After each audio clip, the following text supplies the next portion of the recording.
daripada berita RTM, Timbalan Ketua Polis Negara, Datuk Seri Ayub Ayub Khan, menyatakan penemuan makmal dadah di Alustar. Dan makmal dadah tu dia bukan dia proses makmal dadah sahaja. Dia proses dadah untuk dimasukkan ke dalam vape. Ada. Dia sampai ke situ. Dan kandungan dia yang lebih mengejutkan 65% daripada kandungan vape tu adalah bahan terlarang. Ini isu sekarang ni adalah tentang konten atau kan vape yang betul. Just kesihatan dan sebagainya. Itu yang kita nampak agak teruk lah. Tetapi sebenarnya sebelum dadah tu, nikotin tu sendiri dah membahayakan.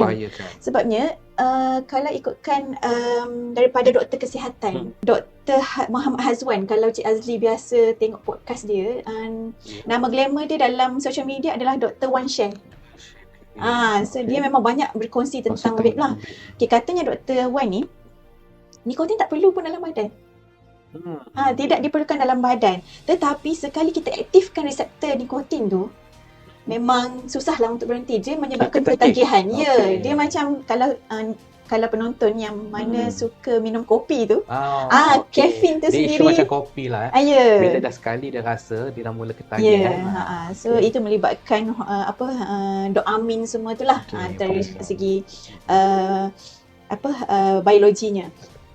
Bila dah activate, dah ketagih, nak keluar daripada ketagihan tu, itu yang menjadi masalah lah. Jadi kenapa? Sebab kalau kita tengoklah sekarang nak berhenti nikotin ni, dia bukan boleh saya nekat hari ni saya berhenti. Tak ada. Dia macam orang ambil gula lah.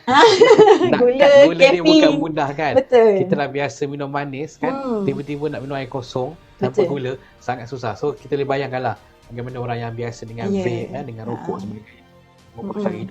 So itu status terkini lah. Maksudnya dah ambil, nak berhenti susah. Tapi satu lagi, dia makin membimbangkan bila ada bahan terlarang.